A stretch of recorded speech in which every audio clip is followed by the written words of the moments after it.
بات بڑے واضح طور پر اس بات کو ذکر کرتے تھے. ایک دفعہ درود پاک پڑھیے گا. کسی شخص نے ان سے سوال کیا ہے کہ یا سید شیخ عبد القادر جیلانی کا وظیفہ کرنا کیسا ہے؟ اور یا سید شیخ عبد القادر جیلانی کا معنی یہ ہے کہ یا اللہ تو مدد فرما شیخ عبد القادر جیلانی کے مرتبے اور مقام کے وسیلے سے. ٹھیک ہے، تو یہ کرنا کیسا ہے؟ اس میں ندا بھی ہے، پکار بھی ہے یا. تو کہتے ہیں کہ یا سید شیخ عبد القادر جیلانی والا وظیفہ پڑھنا کیسا ہے؟ تو مولوی شبت گنگوئی صاحب کے لکھتے ہیں جو شیخ کو یعنی شیخ عبد القادر جیلانی غوث اعظم کو متصرف بالذات یعنی ذاتی طور پر چیزوں کو دینے والا، عطا کرنے والا اور ان میں تصرف کرنے والا، اور عالم غیب بالذات. دیکھیں قید انہوں نے بھی لگائی ہے. جب ہم بالذات کی قید لگائیں اور عطا کی بات کریں تو یہ پھنس جاتے تو کہتے ہیں کہ جناب نہیں، یہ انہوں نے اپنی طرف سے لگایا. میں نے کہا آپ کے بزرگوں نے بھی لگائی ہے. اگر حقیقت اور مجاز کا فرق نہیں کریں گے تو پھر تو بات ہی آگے نہیں چل سکتی. یہاں پر خود واضح طور پر گنگوئی صاحب لکھتے ہیں کہ شیخ قدس سرہ کو متصرف بالذات اور عالم الغیب بالذات خود جان کر پڑھے گا یا شیخ عبد القادر جیلانی، وہ مشرک اور کافر ہو جائے گا. بالکل ٹھیک ہے، ہم بھی کہتے ہیں مشرک اور کافر ہو جائے گا. کوئی مسلمان کہتا نہیں ہے، لیکن یہ پتہ نہیں کہاں بیچ میں پخ لاتے ہیں. لیکن میں پھر بھی کہہ دیتا ہوں بفرض محال اگر کوئی یا سید شیخ عبد القادر جیلانی کہتے وقت یہ کہے کہ غوث اعظم پیران پیر دستگیر بذات خود بالذات مدد کرتے ہیں اور بالذات عالم الغیب ہے، تو میں اہل سنت کے ادنا خادم اور طالب علم ہونے کی حیثیت سے اپنے اسلاف کی طرف سے بتا دیتا ہوں کہ وہ پکا کافر و مشرک ہے. لیکن آگے کا فیصلہ بھی تو مانے نا جو گنگوئی صاحب نے لکھا ہے. وہ لکھتے ہیں اور اس عقیدے سے پڑھنا، یہ تو شرک والا عقیدہ بتا دیا، لیکن کہتے ہیں اور اس عقیدے سے پڑھنا کہ شیخ کو اللہ تعالیٰ اطلاع کر دیتا ہے.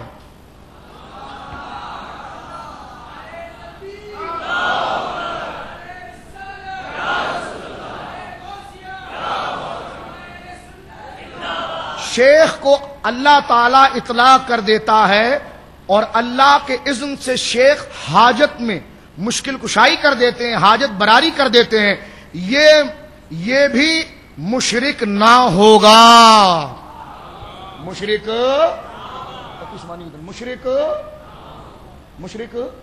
یہی بات بوادر النوادر کے اندر تھانوی صاحب نے بڑے واضح طور پر لکھی ہے.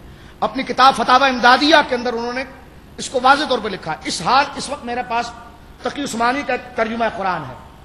ٹھیک ہے، یہ آخری حوالہ سنیے تاکہ اس وقت کے ان کے یہ بڑے بزرگ ہیں. اس میں انہوں نے یا نعبد و ایاک نستعین کا ترجمہ کیا کیا، اس کا خلاصہ کیا کیا، ذرا سماعت فرمائے. کہتے ہیں یہاں سے بندوں کو اللہ تعالیٰ سے دعا کرنے کا طریقہ سکھایا جا رہا ہے اور اسی کے ساتھ یہ واضح کر دیا گیا کہ اللہ تعالیٰ کے سوا کسی قسم کی عبادت اللہ کے سوا کسی قسم کی عبادت کے لائق نہیں. نیز ہر کام میں حقیقی مددگار. حقیقی قید آئی نہیں آئی؟ بولو، جب حقیقی آئی تو مقابلے میں مجاز بھی تو آئے گا نا. اگر اللہ حقیقی مددگار ہے تو بتاؤ مجازی کون ہے پھر؟ اگر کوئی مجازی تھا ہی نہیں تو پھر حقیقی کی قید کیوں لگائی؟ سمجھ رہے؟ کہتے ہیں حقیقی مددگار اللہ تعالیٰ ہی سے مانگی جائے کیونکہ صحیح معنی میں کارساز اس کے سوا کوئی نہیں. ہم بھی یہی کہتے ہیں. دنیا کے بہت سے کاموں میں بعض اوقات کسی انسان سے جو مدد مانگی جاتی ہے اسے کارساز سمجھ کر نہیں بلکہ ایک ظاہری سبب سمجھ کر مدد مانگی جاتی ہے. ظاہری سبب نہیں کہا، ساتھ میں مدد بھی لکھا. لکھتے ہیں کہ بلکہ ایک ظاہری سبب سمجھ کر اس سے مانگی جاتی ہے. اس سے تو اب یہ مسئلہ کوئی اختلافی تھا؟ بولیے نہیں تھا. تو پھر کیوں ان کے چیمپئنوں نے اور ان کے مرید و ناخلف نے جناب جو کہ یہ SMS چلایا کہ بھر دے جولی میری یا محمد؟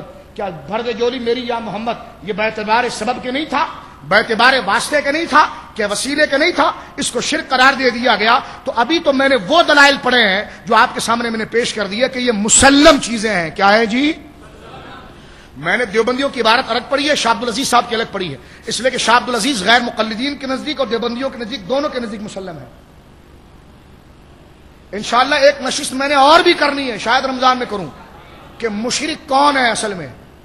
مشرک اصل میں کون ہے؟ اس میں غیر مقلدین کی کتابوں سے آپ کو بتاؤں گا کہ جناب وہ عقیدہ انہوں نے خود لکھا ہے اور اہل سنت کو جناب جو ہے کہ مشرک قرار دینے کی کوشش کی ہے. اب جب آپ میرے دوستو یہاں پر اس بات کو جان چکے تو آئیے میں احادیث کی طرف آپ کی توجہ کو لے جانے سے پہلے ایک بات یہاں پر عرض کرتا ہوں عقیدے کے بعد.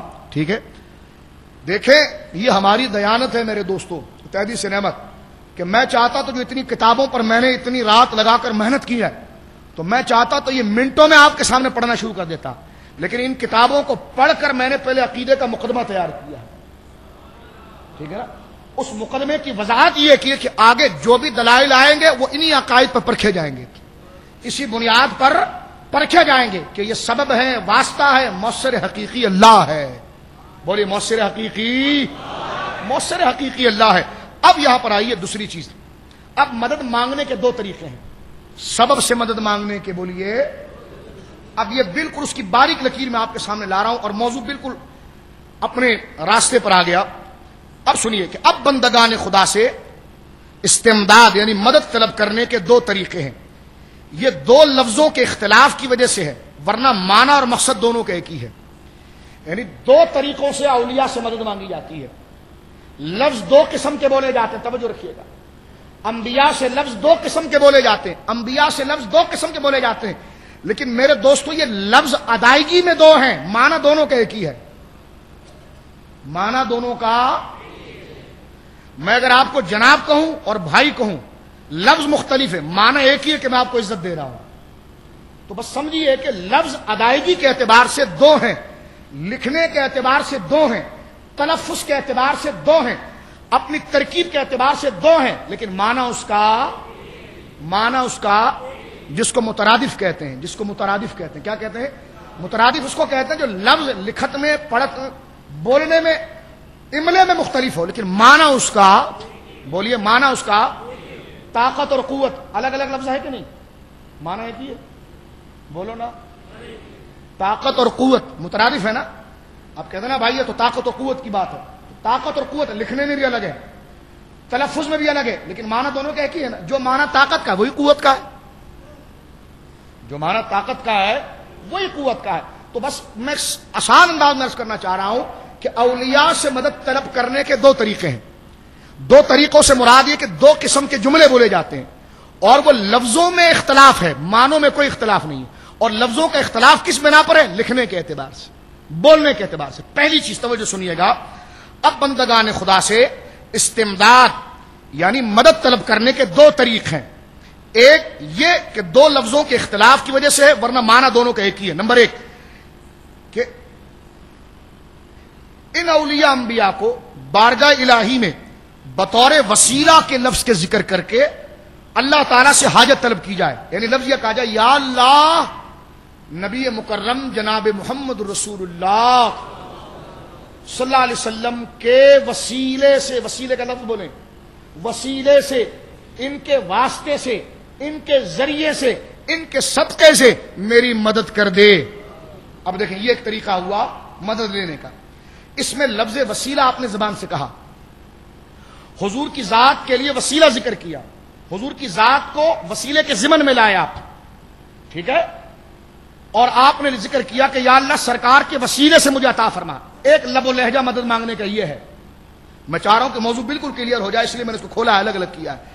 ایک مدد مانگنے کا لب و لہجہ یہ ہے کہ یا اللہ مدد فرما نبی پاک کے وسیلے سے، غوث پاک کے وسیلے سے، اور ایک لب و لہجہ یہ ہے کہ مدد تو اللہ ہی سے طلب کرنا مقصود ہوتا ہے، مگر لفظ وسیلہ ذکر نہیں کیا جاتا، بلکہ براہ راست مجازن اسی کو کہہ دیا جاتا ہے، یا رسول اللہ آپ دے دو نا، یا غوث اعظم آپ دے دو نا۔ اب یہ لفظ میں فرق ہے، لیکن مراد وہی ہے کہ سبب دونوں جگہ ہی سمجھا جا رہا ہے، واسطہ دونوں جگہ ہی سمجھا جا رہا ہے، یہ لب و لہجہ ہے، یہ قرآن میں بھی اختیار کیا گیا ہے، اس کو کہتے ہیں حقیقت اور مجاز بھی۔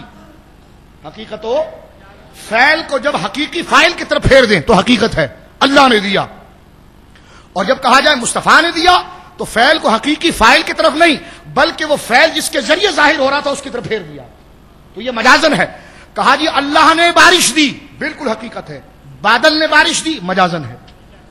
تو جس طرح ہم مسلمان یہ کہہ کر کہ بادل نے بارش دی کافر نہیں ہوتے، پونسٹون نے سر کے درد کو دور کر دیا، فلاں دوائی نے سر کے درد کو دور کر دیا، مرض کو ختم کر دیا، پانی نے میری پیاس بجھا دی، روٹی نے میری بھوک ختم کر دی، آگ نے مجھے جلا دیا، زہر نے مار دیا، یہ تمام چیزیں ہم ذکر کر رہے ہیں واسطوں کے حوالے سے، اس میں وسیلے کا لفظ کچھ نہیں ہے، ڈائریکٹ واسطے کو مخاطب کر رہے ہیں، لیکن پھر بھی لفظ تو ڈائریکٹ جا رہا ہے، لیکن دل میں معنی یہی ہے کہ اس کے واسطے سے، اس کے واسطے سے، اس کے واسطے سے۔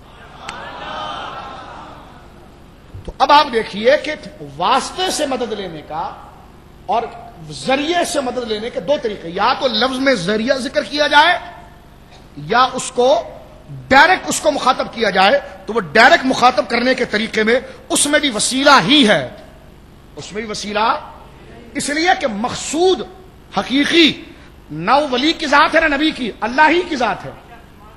تو جب مقصود حقیقی اللہ ہی کی ذات ہے تو یہاں جو لفظ بدل رہا ہے یہ مجازن بدل رہا ہے، مقصود تو وہی ہے کہ دینے والا اللہ ہی ہے۔ بھائی ذرا پانی دے دو، یہ اللہ دے گا، ہے پانی دے دو کہ جی اللہ ہی دے گا، کہ میرا کام کر دو کہ اللہ کارساز ہے۔ تو ہمارے روزمرہ بولی کے اندر یہ بات ہوتی کہ نہیں ہوتی؟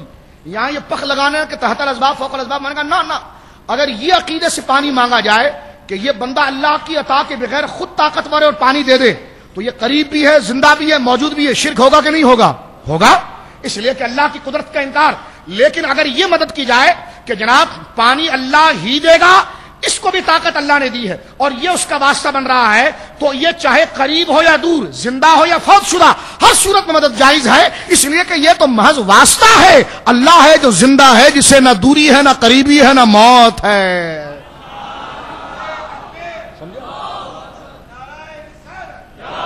تو یہ الجھاؤ کی کوئی چیز نہیں ہے۔ اب آئیے سمجھ رہے میری بات، اگر میں چوری کرنا چاہتا تو یہ فرق نہیں کرتا آپ کے سامنے، میں وسیلے کے سارے دلائل لا کر پیش کر دیتا، لیکن آپ دیکھیے گا میں اس پر کوئی روایت ایسی نہیں پڑھوں گا جو توسل کے حوالے سے ہوگی، میں انشاءاللہ آپ کے سامنے وہی روایت پڑھوں گا جس میں براہ راست کلام ہوگا وہ بھی وسیلہ ہی، لیکن لفظ میں نہیں ہوگا، ذہن و دل میں ہوگا، ذہن و، کیونکہ ڈائریکٹ اضافت کو یہ شرک قرار دیتے ہیں، ڈائریکٹ اضافت کو۔ مثال کے طور پر دیکھیے، ایک طریقہ مدد مانگنے کا یہ کہ ان کا نام لے کر بطور وسیلہ لفظ ذکر کر کے مدد مانگا جائے، ایک یہ ہے کہ براہ راست انہی سے مدد طلب کی جائے اور مراد و مقصود یہ ہو، تفسیر عزیز دینا، مراد و مقصود یہ ہو کہ یہ اللہ رب العالمین سے دلوا رہے ہیں۔ اب سنیے، یہ کہنا کہ یار تم وسیلے کا لفظ کیوں نہیں بولتے، غیر مقلد وسیلے کے مکمل منکر ہیں، جبکہ دیوبندی اس کے بالکل قائل ہیں۔ سرفراز گکھڑوی نے تسکین الصدور پوری اسی کے جواب میں لکھی ہے۔ خود دیوبندی فرقے میں دو گروہ ہو گئے تھے اور ہیں، ایک مماتی گروپ ہے جو انبیاء کو قبر میں زندہ نہیں مانتا، اور ایک ان میں گروپ ہے حیاتی۔ دیکھیے خود معاذ اللہ اہل سنت پر اللہ کا فضل ہے کہ ان میں عقیدے کا اختلاف نہیں ہے۔ دیوبندیت میں کئی دفعہ عرض کر چکا ہوں کہ یہ عقیدے کا اختلاف ہے، دونوں ہی اشرف علی تھانوی صاحب کے ماننے والے، گنگوہی کے ماننے والے، نانوتی کے ماننے والے، لیکن ایک دوسرے پر کفر کا فتویٰ دیتے ہیں، اس لیے کہ ایک گروہ وہ ہے جو نبی پاک کو قبر میں زندہ مانتا ہے، دوسرا کہتا ہے معاذ اللہ حضور قبر میں زندہ نہیں، اللہ کے پاس زندہ ہے۔ ان میں آپس میں مناظرے ہوتے ہیں جو نیٹ پر آپ سن سکتے ہیں، یوٹیوب پر سارے ڈلے ہوئے ہیں تو نبی کے حوالے سے یہ موجود ہے، خود ان کے آپس میں لڑائیاں ہیں۔ تو سرفراز گکھڑوی جو اس وقت دیوبندیوں کے سب سے مسلم ترجمان ہے، انہوں نے اپنی برادری کے نافرمان غداروں کے خلاف کتاب لکھی تسکین الصدور۔ آج تک تو انہوں نے گلدستہ توحید کتاب لکھ کر یہ کہا تھا کہ نہ کوئی وسیلہ جائز ہے، نہ کوئی جائز ہے، نہ کوئی مدد جائز ہے، سب حرام ہے، سب حرام ہے، پورے وہ وہاں پر غیر مقلد اور نجدی بن گئے تھے۔ لیکن جب ان کے ہی گھر لوگوں نے شرک کا فتویٰ دیا اور انہوں نے کتاب دیکھی کہ تھانوی صاحب نے اس کے جواز کے فتوے دیے ہیں، تو فوراً انہوں نے کتاب لکھی تسکین الصدور۔ تسکین الصدور کے اندر انہوں نے وسیلے کو مانا اور صاف طور پر کہا ہم علماء دیوبند مدد کے قائل ہیں، لیکن براہ راست نہیں، وسیلے والی مدد۔ اور میں نے کہا پتر جو براہ راست ہوتی ہے وہ بھی وسیلے والی ہی ہوتی ہے، وہ بھی وسیلے والی ہوتی ہے۔ یہ خواہ مخواہ آپ کچھ اپنی بات بھی تو رکھنی نا، جو اتنی کتابیں پہلے لکھ دی تھی اس سے توبہ کر لیتے، کہہ دیتے غلط بات ہو گئی ہے، لیکن اس پر صرف پردہ ڈالنے کے لیے، کیا کرنے کے لیے؟ گلدستہ توحید جیسی فرسودہ کتاب پر پردہ ڈالنے کے لیے، پردہ ڈالنے کے لیے کہ لگے نہیں ہم استعانت کے قائل ہیں لیکن ہم بریلویوں کی طرح نہیں ہیں۔ اس نے پوچھا اگر آپ استعانت کے قائل ہیں تو بریلوی بھی قائل ہے، تو فرق کیا رہا تمہارے اور ان کے اندر؟ بولے نہیں وہ براہ راست مانتے ہیں، وسیلے کے ساتھ مانتے ہیں۔ کیا کہا؟ وہ براہ راست مانتے ہیں اور ہم وسیلے کے ساتھ مانتے ہیں۔ تو میں آپ کے سامنے ساری وضاحت کرتا ہوں۔ ہم سے یہ سوال کیا جاتا ہے کہ جب آپ وسیلے کا لفظ ذکر کر سکتے ہیں تو پھر اس بندے کو مخاطب کیوں کرتے ہیں؟ ہم نے کہا دیکھیں بندے کو مخاطب کریں نہ کریں، جب اس کو واسطہ بنانا ہے تو بس واسطہ بنانا ہے۔ اسی لیے شاہ عبدالعزیز صاحب نے بھی لکھا تھا، غور سے ذرا سنیے گا، کہ غیر کو مظہر اون الہی سمجھے، ٹھیک ہے، اور اس غیر سے مدد طلب کرے. اللہ کا نام نہیں لیا، غیر کا نام لیا نا، غیر سے مدد طلب کرے. تو یہ غیر سے مدد طلب کرنے کا مطلب یہ ہے کہ وسیلے کا لفظ ہٹا کر ڈائریکٹ اس کو کہو دو. سمجھ رہے ہو؟ ڈائریکٹ اس سے کہے دو. محمود الحسن دیوبندی صاحب نے بھی یہی لفظ یہاں پر واضح طور پر لکھا ہے، تفسیر عثمانی میں بھی ہے اور حاشیہ ایاک نعبد و ایاک نستعین پر بھی ہے. انہوں نے واضح طور پر لکھا کہ اگر مقبول بندے کو محض واسطہ رحمت الہی اور غیر مستقل سمجھ کر استعانت ظاہری اس سے کرے، اردو تو آتی ہے نا آپ کو، اس سے کرے، اللہ سے نہیں کہا، اس سے کرے، تو یہ اس سے کرے کا تعلق ڈائریکٹ ہوا کہ نہیں ہوا؟ دیکھیں عبارت انہوں نے لکھی ہے، وہ کہتے ہیں کہ محمود الحسن دیوبندی صاحب کہ اگر کسی مقبول بندے کو محض واسطہ رحمت الہی اور غیر مستقل سمجھ کر، ٹھیک ہے، واسطہ تو سمجھ گیا لیکن واسطہ سمجھے کس طرح، واسطے کو بیان کیسا کریں، وسیلے کے لفظ سے یا ڈائریکٹ اس سے، تو یہ لکھتے ہیں کہ استعانت ظاہری اس سے کرے تو در حقیقت حق تعالی ہی سے استعانت ہوگی. تو میں نے کہا چاہے لفظ ڈائریکٹ ہو یا وسیلے کے ذریعے ہو، کچھ بھی ہو، جب سبب سمجھ نہیں آ تو دونوں طرف سے لفظوں کی اجازت ہے، دونوں طرف سے لفظوں کی بولیے. اب سمجھے میری بات آپ؟ لہذا اب ثابت ہوا کہ اگر یہ کہنا کہ آپ کے سوا میرا کوئی نہیں، میری مشکل حل کر دیں یا رسول اللہ، یہ بھی وسیلہ ہی ہے، کیونکہ مدد اس سے کرے، یہ اس کی نظیر ہے، یہ اس کی مثال ہے، مدد اس سے کرے. اگر کوئی یہ کہے، میں اس کی مجازی مثال دے رہا ہوں، آپ کے سوا میرا کوئی نہیں، آپ میری مشکل حل کر دیں، یا یہ کہے آپ میری مدد فرمائیں، یا یہ کہے میں آپ کی پناہ مانگتا ہوں، میں آپ کی پناہ میں آنا چاہتا ہوں یا رسول اللہ، یا یہ کہے کہ آپ میری حاجت پوری کر دیں، یا یہ کہے کہ یا رسول اللہ مجھے شفا دے دیں، تو یہ ڈائریکٹ کے سارے الفاظ ہیں. کیا الفاظ ہیں؟ ڈائریکٹ کے الفاظ ہیں. لیکن یہ شرک اس لیے نہیں کہ یہ ڈائریکٹ ہونے کے باوجود ادائیگی مجازن ہے، مانن یہی ہے کہ یہ سبب ہے، دینے والا اللہ ہے. دینے والا، بولیے دینے والا. اب تھوڑا سے آگے چلتے ہیں. ایک بات یہاں پر ایک اور میں عرض کر دوں آپ کی خدمت کے اندر، سننے کا موڈ ہے؟ سن رہے ہیں آپ؟ سنیے ذرا اس کو. میں چاہتا ہوں کہ اوپری بات کرنے کے بجائے بنیاد ہی سے گفتگو ہو، تاکہ آپ کے سامنے ان کی موٹی موٹی اور چھوٹی چھوٹی اور لوٹی لوٹی جتنی کتابیں بھی آ جائیں، تو جب آپ کو مقدمہ سمجھ میں آ گیا تو آپ ہر ایک کو اڑا کے چٹکیوں میں گل کریں گے. پھر جب آپ کو بحث کا موضوع منتخب ہو گیا اور رخ سمجھ میں آ گیا کہ بحث کی بنیاد کیا ہے، اس کے مبادیات کیا ہیں، اس کے اصول کیا ہیں، اس کے قواعد کیا ہیں، اس کے شرائط کیا ہیں، کن ستونوں پر وہ بحث کھڑی ہے، تو جب آپ کو ستون پتہ چل گیا تو آپ خود کہیں گے ہمیں سب مانتے نہیں، لکھنے کا فائدہ کیا، خواہ اتنی موٹی کتاب لکھ دی، خواہ اتنی بڑی تقریر، ہم مانتے نہیں ایسا ہمارا. اس لیے میں آپ کو اس بنیاد کو سمجھا رہا ہوں. دلائل تو خود سمجھ میں آ جائیں گے، بنیاد آپ کو میں سمجھا رہا ہوں. اسی طرح ایک اور بات یہاں پر کی جاتی ہے میرے دوستو، وہ اس اعتبار سے گویا کہ کی جاتی ہے اور بات واضح کیا جاتا ہے. اس میں ایک معنی درود پاک پڑھیے گا. میں نے پہلے عرض کیا یہ لفظ بڑے ڈائریکٹ جا رہے ہیں، لیکن اس میں مؤثر حقیقی مستقل بذات اللہ ہی ہے.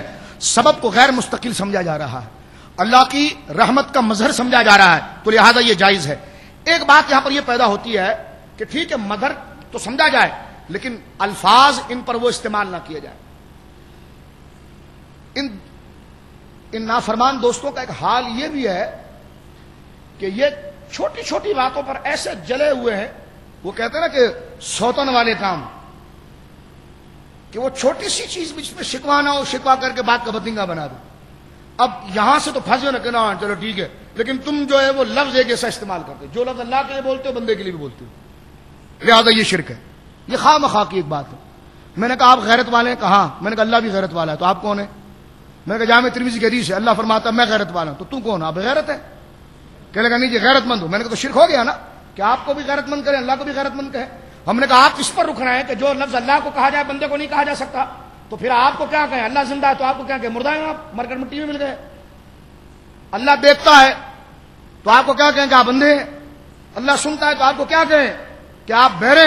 کہنے لگا نہیں نہیں میں بھی دیکھتا ہوں. تو شرک کیوں نہیں؟ کہا نہیں اللہ اور معنی میں میں اور معنی میں. تو میں نے کہا یہی تو فرق ہوا نا. تو ظالم اس بحث کو چھڑنے کی ضرورت کیا ہے؟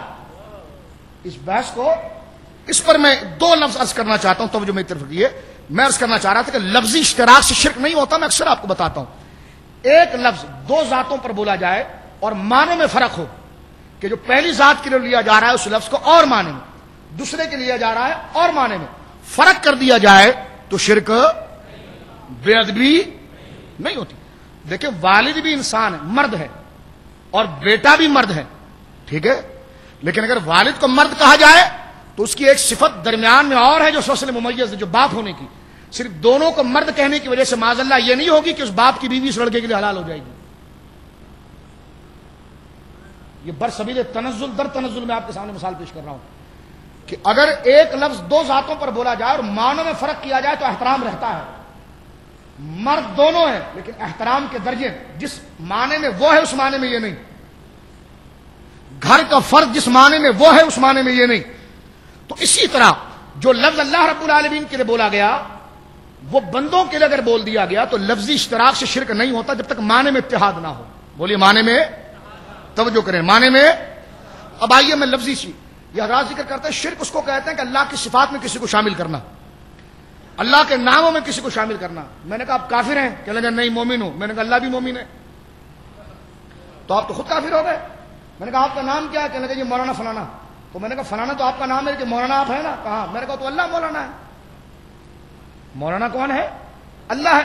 اب آئیے لفظی اشتراک پر ایک میں مختصر سی بات آپ کے سامنے کرنا چاہتا ہوں۔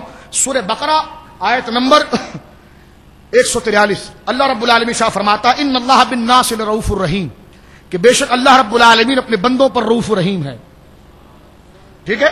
نبی پاک صلی اللہ علیہ وسلم کے لیے ارشاد ہوا، سورہ توبہ ختم ہو رہی ہے، آیت نمبر 168 اللہ رب العالمین شاہ فرماتا ہے اپنے حبیب سے بالمؤمنین رؤوف الرحیم، میرا مصطفیٰ میرے بندوں پر رؤوف الرحیم ہے۔ اب آپ دیکھیں اللہ رب العالمین نے خود کے لیے بھی رؤوف الرحیم فرمایا، اپنے مصطفیٰ کے لیے بھی فرمایا۔ اب لفظی اشتراک ہے کہ نہیں؟ دونوں جگہ پر لفظ ہے کہ نہیں؟ شرک کیوں نہیں ہوا؟ کیا قرآن شرک کی دعوت دے رہا ہے؟ پتا چلا تمہارے ذہنوں میں خناس ہے، قرآن تو ہدایت کی کتاب ہے، قرآن تو ہدایت کی کتاب ہے۔ لفظوں میں اشتراک ضرور ہے لیکن سورہ بقرہ میں جو رؤوف الرحیم کہا گیا ہے رب کے لیے وہ مستقل بھی ذات ہونے کی وجہ سے ہے، اور سورہ توبہ میں جو مصطفیٰ کے لیے کہا گیا ہے یہ اس کی عطا سے ہے۔ اب آگے چلیں، سورہ اعلیٰ کی آیت نمبر 1 سبح اسم ربک الاعلیٰ، یہ اعلیٰ کس کی صفت ہے؟ اللہ کی۔ حضرت موسیٰ علیہ السلام کے لیے بولا گیا انک انت الاعلیٰ، انک انت الاعلیٰ۔ سورہ طٰہٰ آیت نمبر 68 دیکھیں اللہ نے اپنے لیے بھی اعلیٰ کا لفظ استعمال کیا اور حضرت موسیٰ کے لیے بھی کیا، اور ساتھ میں سارے ایمان والوں کے سورہ آل عمران آیت نمبر 139 ذکر ہو رہا ہے وَأَنْتُمُ الْأَعْلَوْنَ إِن كُنتُم مُؤْمِنِينَ، اے مسلمان تم سارے اعلیٰ ہو اگر تم مومنین ہو تو۔ اب آپ دیکھیں اللہ نے اپنے لیے بھی اعلیٰ فرمایا اور حضرت موسیٰ کو بھی اعلیٰ فرمایا، سارے مومنین کے اعلیٰ فرمایا۔ اب مجھے بتائیے یہ شرک کیوں نہیں ہوا؟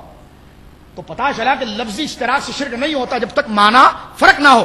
اللہ جس معنی میں اعلیٰ ہے حضرت موسیٰ اس معنی میں تھوڑی ہے، اللہ اعلیٰ ہے خود سے، حضرت موسیٰ اعلیٰ ہے اللہ کی عطا سے، ٹھیک ہے۔ اب تھوڑا سے آگے چلیں، اسی طرح قرآن مجید برہان رشید کی جگہ ذکر کرتا ہے یا ایھا الانسان ما غرک بربک الکریم، بربک الکریم، اللہ نے یہاں پر اپنے لیے کریم کا لفظ استعمال فرمایا، اور پیارے مصطفیٰ کے لیے سورہ تکویر آیت نمبر 19 میں فرمایا انہ لقول رسول کریم، انہ لقول رسول کریم۔ یہاں پر مصطفیٰ کریم صلی اللہ علیہ وسلم کے لیے کریم کا لفظ استعمال ہوا۔ یہ شرک کیوں نہیں ہوا؟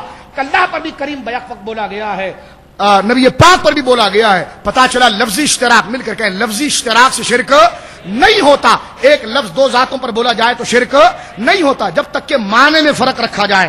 اسی طرح تھوڑا سے آگے چلیں، اللہ رب العالمین کے بارے میں فرمایا انت مولانا، سورہ بقرہ میں انت، آیت نمبر 286 سورہ بقرہ انت مولانا، یہ ارشاد فرمایا۔ اور قرآن مجید برہان رشید میں حضرت جبرائیل اور حضرت ابوبکر حضرت عمر کے لیے سورہ تحریم کی آیت نمبر 4 میں فرمایا فَإِنَّ اللَّهُ هُوَ مَوْلَاهُ وَجِبْرِيلُ وَصَالِحُ الْمُؤْمِنِينَ، اے مصطفیٰ اللہ بھی تیرا مولا، جبرائیل بھی تیرے مولا، ابو بکر و عمر بھی تیرے مولا۔ اور میں اکثر کہا کرتا ہوں یہاں پر کہ جب یا اللہ تو مولا و مددگار والی و ناصر ہے تو جبرائیل اور حضرت ابو بکر کو بنانے کی ضرورت کیا ہے؟ تو جواب آتا ہے کہ مدد کا خالق میں ہوں، ظاہر جبریل اور ابو بکر سے ہوگی۔ میں مؤثر حقیقی ہوں. میری مدد کے، میری مولائیت کے جو سبب ہیں وہ کبھی جبریل ہو جاتا ہے، کبھی ابو بکر ہو جاتا ہے، کبھی عمر ہو جاتا ہے.